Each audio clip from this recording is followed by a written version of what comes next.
Where are you watching from? Drop your city or country in the comments below. I love seeing how far these stories reach. What do you think about John's experience at the jet showroom? Have you ever been judged unfairly based on your appearance? Share your thoughts. We'd love to hear your stories. And don't forget to hit subscribe and turn on notifications because we have another incredible story coming tomorrow that you won't want to miss. Stay tuned, and thank you for being part of our community. This man was judged by his looks until he revealed his true identity. John Davis had always been a man of quiet confidence. At 42, he was already a well-established figure in the aviation industry, known for his leadership of Skyline Aviation, a multi-billion-dollar company. Yet, as he stepped into the LuxJet showroom in Los Angeles, dressed in a simple black turtleneck jeans and a leather jacket, he couldn't help but notice the looks he was getting.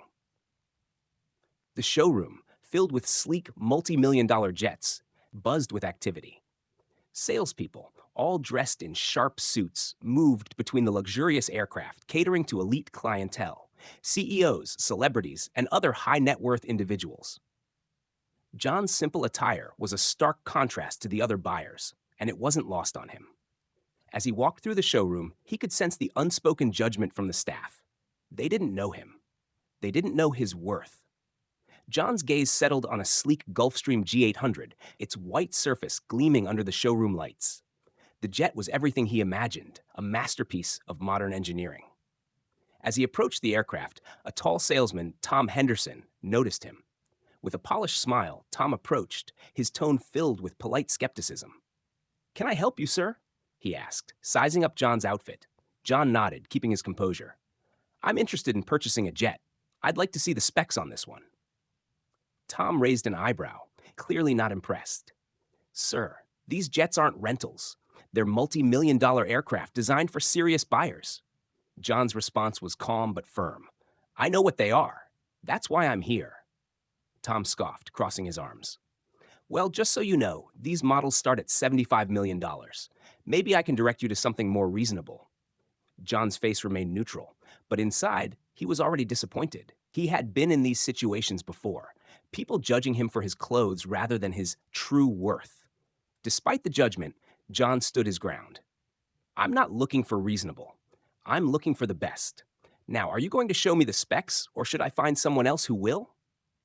John had been underestimated before, but he wasn't bothered. He was used to it. This time, however, he was about to prove a point. As Tom Henderson continued to stare at John, it became clear that he wasn't going to be treated like the high-end client he was. Tom's dismissive attitude began to weigh on John, but he refused to let it show. He had been through this before, walking into high-end establishments where people thought they could judge him based on his clothes rather than his status. It was always the same. People assumed that because he wasn't dressed in the expected designer suits, he couldn't possibly be in the market for something like a $75 million jet. Tom's arrogant tone continued, and John had had enough.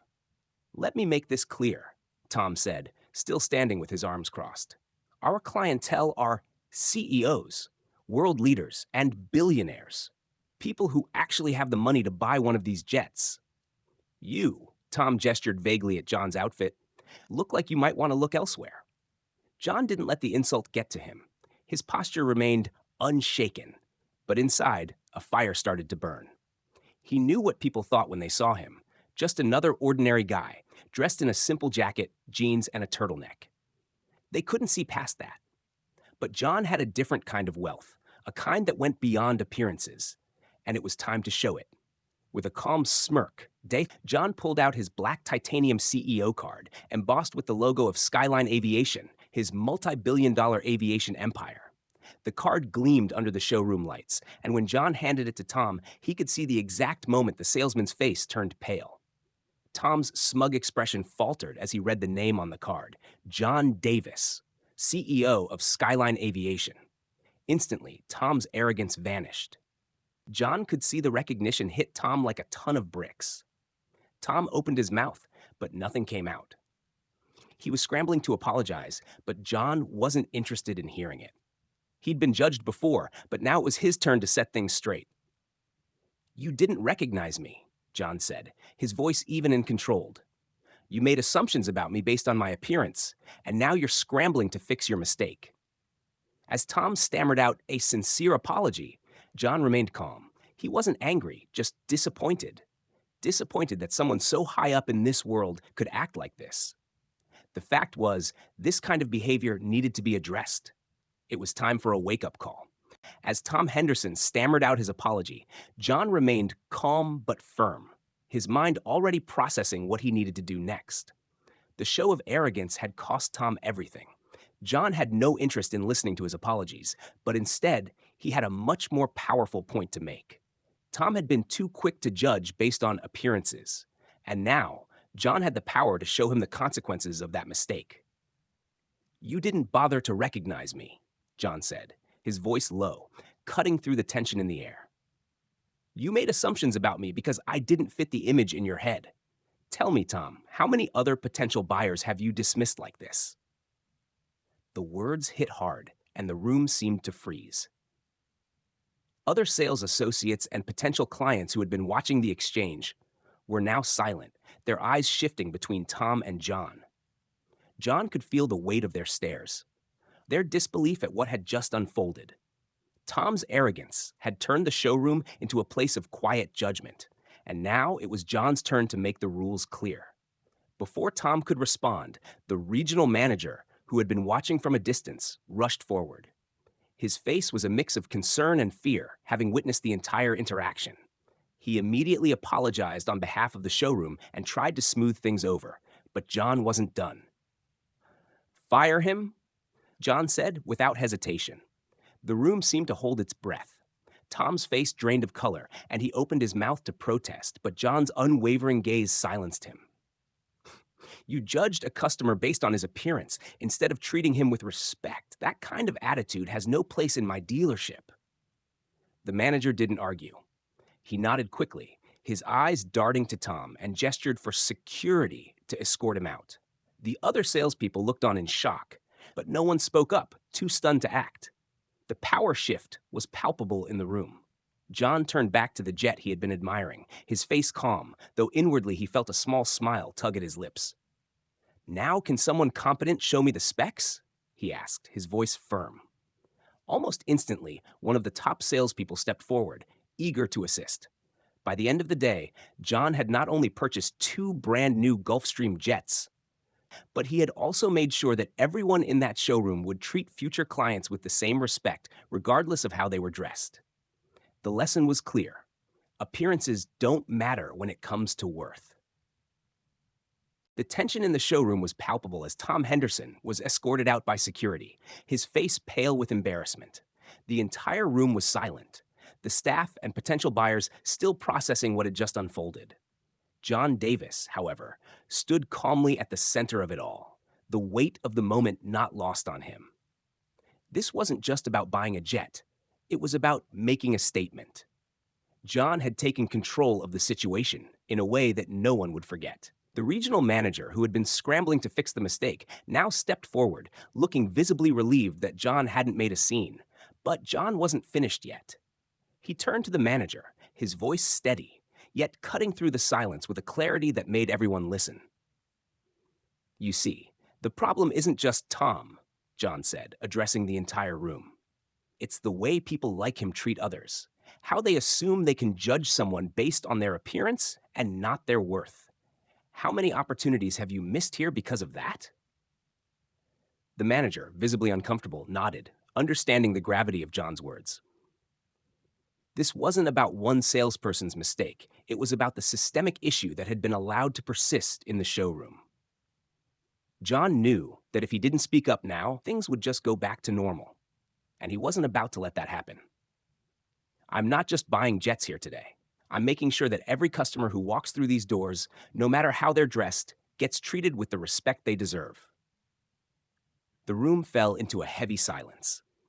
The staff, still stunned, exchanged glances, but no one dared to speak. The shift in the power dynamic was clear. John wasn't just a customer anymore. He was the one who held the power to reshape the culture of the dealership. With a nod, the regional manager quickly moved to address the staff, clearly understanding what needed to be done. John, however, wasn't interested in the drama anymore. He turned back to the jet he had been admiring, his eyes scanning the sleek design, a small smile playing on his lips. Now, can someone competent show me the specs? John asked, his voice calm, his posture still radiating the quiet confidence he had walked in with. It was a small ask, but it was a reminder of what real respect looked like. By the end of the day, John had bought two Gulfstream jets. But it wasn't the jets that mattered most to him. What mattered was that he had sent a message that would ripple through the showroom. Respect is earned, not assumed. As the day unfolded, John felt a sense of satisfaction that went beyond the two Gulfstream jets he had just purchased. Sure, those sleek, multi-million-dollar aircraft were a powerful symbol of success, but the true victory had already been won in the showroom. He had just redefined how people would be treated in this space, not just based on their appearance, but on their true worth. The events had left a mark on the dealership. The regional manager, still visibly shaken, now moved with purpose. He was already gathering the team, instructing them on the new standards John had set. The salespeople were quiet, their usual arrogance replaced by an understanding that things were about to change. This wasn't just about selling jets anymore. It was about making sure that every customer felt valued, no matter their background. As John stood there, still admiring the jets, a sense of calm settled over him. He had expected the usual pushback, the typical attempts to brush him off. But this time, he had flipped the script. He had shown them, respect doesn't depend on the clothes you wear or the car you drive. It depends on how you treat others. One of the top salespeople stepped forward to assist John. He was polite, professional, and eager to show him the jet specs. This time, the staff wasn't treating him like another ordinary customer. They were treating him like someone who mattered, because now they understood the power of respect. By the end of the day, John had secured two brand new jets for his company, Skyline Aviation. But more importantly, he had ensured that the culture of the dealership would shift permanently. No more underestimating clients based on their looks. No more judgment based on appearance. From now on, every future customer would be treated with the same dignity, no matter what they wore. As he walked out of the showroom, his steps were purposeful, each one leaving behind the old, outdated mindset that had once ruled the place. Outside, he could already feel the shift in the air. He had made an impact, and that impact would echo for years to come. John's victory wasn't just in the jets he bought. It was in the message he had sent. Respect isn't a luxury. It's a fundamental part of success. As the doors of LuxJet closed behind him, John knew that he had won not just a sale, but a victory for every future customer who walked in, confident that they would be seen for who they truly were, not just who others thought they might be. What do you think about John's experience at the jet showroom? Have you ever been judged based on your appearance or treated unfairly because of how you look? Let us know in the comments below. We'd love to hear your stories.